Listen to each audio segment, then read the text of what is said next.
रात के ठीक 12 बजे पूरा जगन्नाथपुरी शहर अंधेरे में डूबा हुआ था। लेकिन यह कोई साधारण बिजली कटौती नहीं थी। यह फैसला सोच समझकर लिया गया था और इसका कारण भगवान जगन्नाथ मंदिर के गर्भगृह में एक बेहद गुप्त और रहस्यमयी प्रक्रिया चल रही थी। उस रात भगवान कृष्ण का असली दिल प्राचीन मूर्ति से निकाला जा रहा था और उसे एक नई मूर्ति में स्थापित किया जा रहा था। पूरे पुरी शहर को अंधकार में रखना इस प्रक्रिया का एक अनिवार्य हिस्सा था और इसे देखने वाले एकमात्र व्यक्ति ने जो खुलासा किया वह आपको झकझोर कर रख देगा। लेकिन सवाल यह है कि आखिर ऐसा क्यों किया गया? और सबसे बड़ा सवाल, क्या वाकई भगवान कृष्ण का दिल 5000 साल से भी ज्यादा समय तक संरक्षित रह सकता है, या यह एक प्राचीन उन्नत उपकरण है जो मांस और मांसपेशियों से नहीं बना? जगन्नाथ मंदिर के नियम और कानून इतने सख्त हैं कि इस पवित्र स्थान में पूर्व प्रधानमंत्री इंदिरा गांधी, रविंद्रनाथ टैगोर, आम्बेडकर और महात्मा गांधी जैसे बड़े व्यक्तियों को भी प्रवेश की अनुमति नहीं दी गई। लेकिन ऐसा क्यों? और 500 साल पुराने भविष्यमालिका ग्रंथ में इस मंदिर के बारे में ऐसा क्या लिखा गया है जो कहता है कि जब यह मंदिर पानी में डूबेगा तब पूरी दुनिया का विनाश होगा? आखिर वह दिन कब आने वाला है? यह भी कहा जाता है कि लगातार 800 सालों से जगन्नाथ मंदिर में हर दिन ध्वज बदला जाता है। लेकिन अगर किसी दिन यह ध्वज नहीं बदला गया तो मंदिर 18 सालों के लिए बंद हो जाएगा। आखिर इसके पीछे का रहस्य क्या है? और एक और बात, मंदिर के मुख्य द्वार से प्रवेश करते समय 22 सीढ़ियां पार करनी होती हैं, लेकिन इसमें से तीसरी सीढ़ी पर पैर रखना सख्त मना है। ऐसा क्यों? इन सभी प्रश्नों के उत्तर और जगन्नाथ मंदिर का पूरा इतिहास, साथ ही इससे जुड़े 15 ऐसे रहस्य जो विज्ञान और आस्था दोनों के नजरिए से आपको चौंका देंगे। तो आइए शुरू करते हैं इस अद्भुत और रहस्यमयी डॉक्यूमेंट्री को, जो आपको जगन्नाथ मंदिर की परंपराओं, अद्वितीय वास्तुकला और अनसुलझे रहस्यों की गहराइयों में ले जाएगी। मंदिर के गुंबद की छाया का न दिखना और यहां तक कि मंदिर के ऊपर से पक्षियों का न बैठना। लेकिन आज हम इन सब से अलग बात करने वाले हैं। आज हम बात करेंगे भगवान कृष्ण के हृदय से जुड़े उस रहस्य की जो सदियों से छुपा हुआ है। हम बात करेंगे भविष्य मालिका की उस भविष्यवाणी की जो पूरी दुनिया को हिला सकती है। और इसके साथ साथ हम इतिहास, रहस्य और विज्ञान के दृष्टिकोण से मंदिर की अद्भुत कहानियों की पड़ताल करेंगे। जगन्नाथ मंदिर भारत के ओडिशा राज्य के पुरी शहर में स्थित है और इसे दुनिया के सबसे रहस्यमय मंदिरों में से एक माना जाता है। जगन्नाथ का अर्थ है जगत के स्वामी। बद्रीनाथ, द्वारिका और रामेश्वरम के साथ पुरी का जगन्नाथ मंदिर हिंदू धर्म के 4 पवित्र धामों में से एक है। इस मंदिर का उल्लेख प्राचीन ग्रंथों जैसे ब्रह्म पुराण, नारद पुराण और स्कंद पुराण के उत्कल खंड में मिलता है। ऐसा माना जाता है कि यह मंदिर सतयुग की शुरुआत से ही अस्तित्व में है और इसकी दिव्यता आज भी भक्तों को अपनी ओर आकर्षित करती है। जगन्नाथ मंदिर का सबसे बड़ा और सबसे अनसुलझा रहस्य है ब्रह्म पदार्थ, जिसे भगवान श्री कृष्ण का हृदय भी माना जाता है। यह ऐसा रहस्य है जो सदियों से भक्तों और वैज्ञानिकों दोनों को हैरान करता आ रहा है। आइए जानते हैं इस दिव्य रहस्य की पूरी कहानी, जहां आस्था और विज्ञान एक दूसरे से टकराते हैं। हर 12 साल में जगन्नाथ मंदिर में एक विशेष और रहस्यमयी परंपरा निभाई जाती है। इस प्राचीन परंपरा के तहत भगवान जगन्नाथ, बलभद्र और सुभद्रा की लकड़ी से बनी पुरानी प्रतिमाओं की जगह नई प्रतिमाओं को स्थापित किया जाता है। लेकिन इन पुरानी प्रतिमाओं में मौजूद एक दिव्य तत्व को संभालकर नई प्रतिमा में स्थानांतरित किया जाता है। इसे ब्रह्म पदार्थ कहा जाता है। यह रिचुअल इतना पवित्र और गुप्त होता है कि इसे निभाने के लिए कई कड़े प्रबंध किए जाते हैं। इस रात पूरी शहर की बिजली पूरी तरह काट दी जाती है। हर जगह अंधेरा कर दिया जाता है। मंदिर की सुरक्षा सीआरपीएफ के कमांड में रहती है और किसी भी व्यक्ति का मंदिर के अंदर आना जाना सख्त मना होता है। इस प्रक्रिया को केवल मंदिर के मुख्य पुजारी ही संपन्न करते हैं, लेकिन उन्हें भी ब्रह्म पदार्थ का रहस्य जानने की अनुमति नहीं होती। इसलिए उनकी आंखों पर पट्टी बांधी जाती है और हाथों में मोटे दस्ताने पहनाए जाते हैं। यह सब इसलिए ताकि वे ना देख सकें और ना ही महसूस कर सकें कि ब्रह्म पदार्थ वास्तव में क्या है। कुछ पुजारियों ने अपने अनुभव साझा करते हुए बताया है कि जब मैंने इस ब्रह्म पदार्थ को छुआ तो मुझे एक अनोखी और शक्तिशाली ऊर्जा का अनुभव हुआ। ऐसा लगा जैसे मेरे हाथ में कोई जिंदा चीज थी जो किसी खरगोश की तरह उछल रही थी। लोगों का मानना है कि यह ब्रह्म पदार्थ और कुछ नहीं बल्कि भगवान श्री कृष्ण का धड़कता हुआ दिल है, जो आज भी 5000 सालों के बाद जीवित है। अगर आप हमारे चैनल पर पहली बार आए हैं, सवाल जरूर उठता होगा, आखिर भगवान श्री कृष्ण का हृदय यहाँ कैसे आया और क्या यह सचमुच संभव हो सकता है? इस अद्भुत रहस्य को समझने के लिए हमें समय के पहियों को घुमाना होगा और जाना होगा 3102 ईसा पूर्व में, यानी करीब 5000 साल पहले।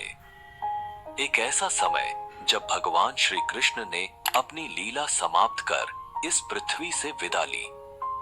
महाभारत युद्ध के बाद कुरुक्षेत्र की धरती पर फैले लाखों शव और कौरवों के विनाश ने हर व्यक्ति को झकझोर दिया।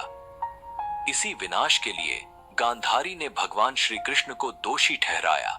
अपने 100 पुत्रों की मृत्यु के शोक में डूबी गांधारी ने कहा, हे कृष्ण, जैसे मेरे पुत्रों का वंश समाप्त हो गया, वैसे ही तुम्हारा यादव वंश भी आपसी लड़ाई में नष्ट हो जाएगा और 36 वर्षों के भीतर तुम्हारी द्वारका समुद्र में समा जाएगी। 36 वर्षों बाद गांधारी का यह श्राप सत्य साबित हुआ। यादव वंश में आपसी झगड़े और क्रोध में लिपटे एक दिन नशे में चूर यादवों ने एक दूसरे को मारना शुरू कर दिया।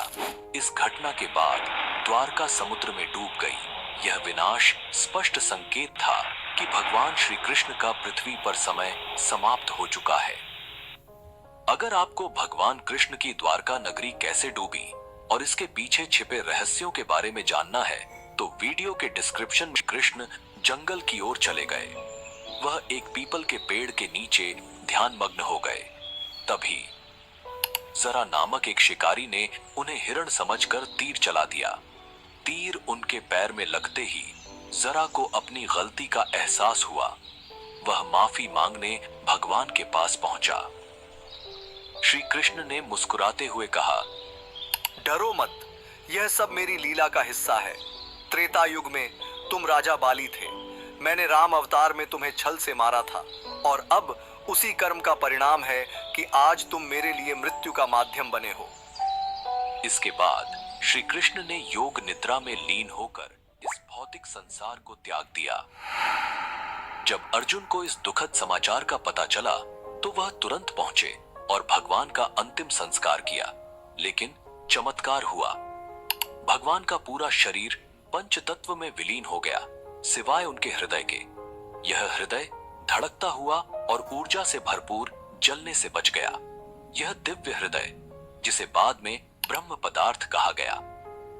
अर्जुन ने भगवान कृष्ण के दिव्य हृदय को एक लकड़ी के मंच पर रखा और उसे पवित्र नदी में प्रवाहित कर दिया।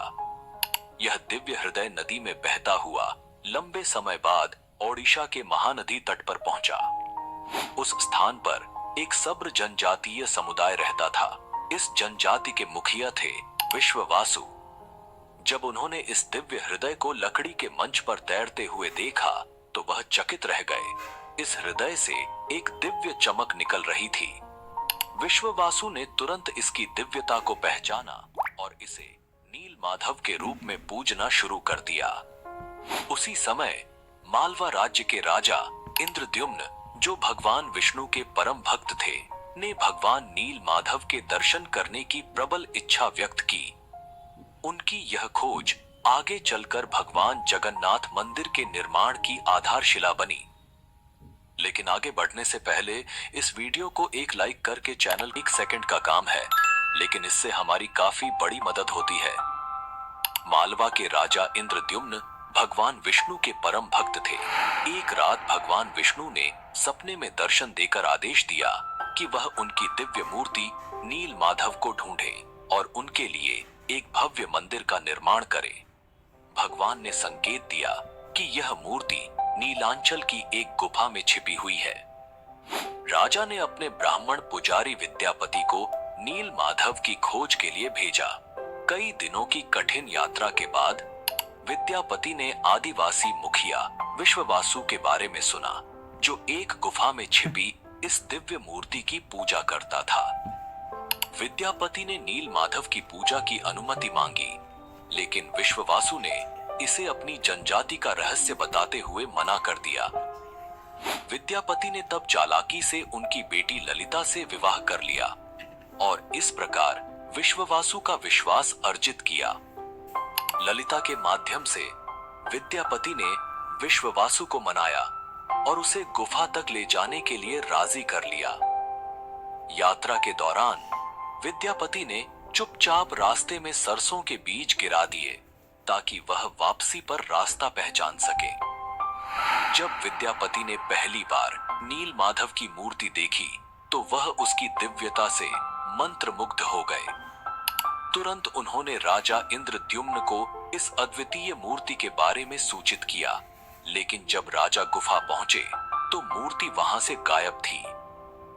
विश्ववासु ने मूर्ति को छिपा दिया था, यह सोचकर कि राजा इसे अपने साथ ले जाएंगे। इस घटना से राजा इंद्रद्युम्न बेहद दुखी हुए। तभी भगवान विष्णु ने फिर से उन्हें सपने में दर्शन दिए और निर्देश दिया कि पुरी के समुद्र तट पर जाएं। भगवान ने कहा, एक विशाल नीम का पेड़ बहकर आएगा, उसी पेड़ से मेरी नई मूर्ति बनाओ। राजा ने आदेश का पालन किया और समुद्र तट पर अपने सेवकों को भेजा। वहां उन्हें वह विशाल नीम का पेड़ मिला, जिस पर भगवान विष्णु के प्रतीक शंख, चक्र, गदा और कमल उकेरे हुए थे। लेकिन इस पेड़ को उठाना आसान नहीं था। कई प्रयासों के बावजूद पेड़ अपनी जगह से नहीं हिला। अंततः आदिवासी मुखिया विश्ववासु की सहायता से यह पेड़ पुरी तक लाया गया, लेकिन कोई भी कुशल कारीगर उस लकड़ी से नील माधव की मूर्ति नहीं बना सका। कारीगरों ने राजा से कहा, हे महाराज, यह लकड़ी इतनी मजबूत है कि हमारे हथौड़े और छेनी का इस पर कोई असर नहीं होता। कृपया हमें माफ करें, हम यह कार्य करने में असमर्थ हैं। इस स्थिति से निराश राजा इंद्रद्युम्न ने भगवान विष्णु की प्रार्थना की। भगवान विष्णु राजा के सपने में प्रकट हुए और कहा, हे राजा, देवताओं के दिव्य वास्तुकार विश्वकर्मा की पूजा करो, वह यह कार्य पूर्ण करेंगे। कहा, हे महाराज, यह लकड़ी इतनी मजबूत है कि हमारे हथौड़े और छेनी का इस पर कोई असर नहीं होता। कृपया हमें माफ करें, हम यह कार्य करने में असमर्थ हैं। इस स्थिति से निराश राजा इंद्रद्युम्न ने भगवान विष्णु की प्रार्थना की। भगवान विष्णु राजा के सपने में प्रकट हुए और कहा, हे राजा, देवताओं के दिव्य वास्तुकार विश्वकर्मा की पूजा करो, वह यह कार्य पूर्ण करेंगे। राजा ने भगवान की सलाह मानी और विश्वकर्मा की प्रार्थना की। कुछ दिनों बाद विश्वकर्मा एक बूढ़े आदमी के रूप में प्रकट हुए और राजा से बोले, हे महाराज, मैंने सुना है कि आप एक मूर्ति बनाना चाहते हैं। राजा ने पूछा, क्या आप यह कर सकते हैं? विश्वकर्मा ने उत्तर दिया, हाँ, लेकिन मेरी कुछ शर्तें हैं। विश्वकर्मा ने कहा, मैं भगवान विष्णु की मूर्तियां एक बंद कमरे में 21 दिनों में बनाऊंगा। इस दौरान मुझे कोई परेशान नहीं करेगा। अगर किसी ने दरवाजा खोला तो मैं मूर्तियों को अधूरा छोड़ दूंगा। राजा ने इन शर्तों को मान लिया और विश्वकर्मा ने काम शुरू कर दिया। शोर मचाते हुए दरवाजा बंद हुआ। आरा, छेनी और हथौड़े की आवाजें सुनाई दी, लेकिन जब 15 दिन बाद भी कोई आवाज नहीं आई तो रानी गुंडिचा चिंतित हो गईं। उन्होंने राजा से कहा, महाराज, शायद वह बढ़ई भूख से मर गया है, हमें दरवाजा खोलना चाहिए। राजा ने मना किया, लेकिन रानी ने जोर दिया और दरवाजा खोलने का आदेश दिया। जैसे ही दरवाजा खुला, सभी हैरान रह गए। विश्वकर्मा गायब हो चुके थे और पीछे केवल 3 अधूरी मूर्तियां थीं। राजा को बहुत दुख हुआ कि शर्त तोड़ने की वजह से मूर्तियां अधूरी रह गईं। भगवान जगन्नाथ के हाथ और पैर अधूरे हैं, बलराम और देवी सुभद्रा की मूर्तियां भी अधूरी हैं। जब राजा इंद्रद्युम्न उन मूर्तियों के पास गए तो उन्हें एक दिल की धड़कन महसूस हुई। एक दिव्य आवाज आई जिसने राजा को बताया कि श्री कृष्ण का दिल इन मूर्तियों में है। राजा ने इन मूर्तियों को स्थापित किया। आज यही अधूरी मूर्तियां भगवान जगन्नाथ, बलराम और देवी सुभद्रा के रूप में जगन्नाथपुरी में पूजी जाती हैं। भगवान जगन्नाथ को दुनिया का एकमात्र जीवित देवता माना जाता है, जो अपने भक्तों की इच्छाओं को सुनते और पूरा करते हैं। अब हम बात करते हैं उस ब्रह्म पदार्थ की जो 5000 साल से रहस्यमय तरीके से सुरक्षित है। यह पदार्थ क्या है, यह कैसे अब तक जीवित है, और सबसे महत्वपूर्ण, विज्ञान इस ब्रह्म पदार्थ के बारे में क्या थ्योरी देता है। आइए इन सब पर विस्तार से बात करते हैं। यह रहस्य आपके सारे सवालों का जवाब देगा। यह निश्चित है कि यह हृदय रक्त और मांसपेशियों से नहीं बना था, क्योंकि इसमें से एक दिव्य ऊर्जा निकल रही थी और हल्का कंपन महसूस हो रहा था। फेमस आर्कियोलॉजिस्ट प्रवीण मोहन इस रहस्यमयी कहानी को साइंस के नजरिए से समझते हैं। उनका कहना है कि श्री कृष्णा सिर्फ एक इंसान नहीं, बल्कि एक सुप्रीम बीइंग थे। उनके पास ऐसी प्राचीन शक्तियां थीं जो आज की मॉडर्न साइंस के लिए भी अज्ञेय हैं। थ्योरी के मुताबिक ब्रह्म पदार्थ, जिसे नील माधव या श्री कृष्ण का दिल कहा जाता है, असल में एक आर्क रिएक्टर है। यह एक ऐसा डिवाइस है जो भयंकर स्तर की ऊर्जा उत्पन्न करने की क्षमता रखता है। इस थ्योरी के जरिए वह जगन्नाथ मंदिर के रहस्यों को समझाने की कोशिश करते हैं। उन्होंने बताया कि जगन्नाथ की मूर्तियां लकड़ी से बनाई जाती हैं, क्योंकि लकड़ी इलेक्ट्रिसिटी कंडक्ट नहीं करती। यह ब्रह्म पदार्थ से उत्पन्न ऊर्जा को नियंत्रित करने का एक तरीका है। करीब 50 साल पहले एक व्यक्ति ने दावा किया था कि उसने इस दिल को देखा था। उसने कहा कि यह दिल चांदी जैसा तरल बहा रहा था और यही तरल लकड़ी को कमजोर कर देता है। यही कारण है कि हर 12 साल में मूर्तियों को बदलना पड़ता है। उस व्यक्ति ने यह भी दावा किया कि दिल को जब प्रकाश में लाया गया तो यह चक्र की तरह घूमने लगा और जोर से वाइब्रेट करने लगा। उसने कहा कि यह दिल अष्टधातु से बना है। इसके अलावा जब इस ब्रह्म पदार्थ को मूर्ति से बाहर निकाला जाता है तो यह सक्रिय न हो जाए, इसे रोकने के लिए पूरी शहर की बिजली बंद कर दी जाती है। यह प्रक्रिया आज भी वैज्ञानिकों और श्रद्धालुओं के लिए रहस्यमयी बनी हुई है। यह था ब्रह्म पदार्थ यानी भगवान कृष्ण के हृदय का रहस्य, जिसे आज तक विज्ञान भी पूरी तरह से सुलझा नहीं पाया है। लेकिन जगन्नाथ मंदिर के सारे रहस्यों को हम एक ही वीडियो में नहीं समेट सकते। इसका दूसरा भाग जल्द ही लाएंगे। अगले भाग में हम जानेंगे भविष्य मालिका ग्रंथ की उन भविष्यवाणियों के बारे में जो जगन्नाथ मंदिर से जुड़ी हैं। जानेंगे कि हर रोज ध्वज क्यों बदला जाता है, अगर 22 सीढ़ियों में से तीसरी सीढ़ी पर कदम रख दिया तो क्या होता है, सुदर्शन चक्र की वो अद्भुत शक्ति क्या है, और 7 बर्तनों में बनने वाली रसोई का क्या रहस्य है। साथ ही ध्वज का हवा की विपरीत दिशा में लहराना, यह सच है या सिर्फ एक मिथक। अगर आपके मन में जगन्नाथ मंदिर को लेकर कोई सवाल है तो हमें कमेंट में जरूर बताएं। हम उसे दूसरे भाग में कवर करेंगे। तो दोस्तों,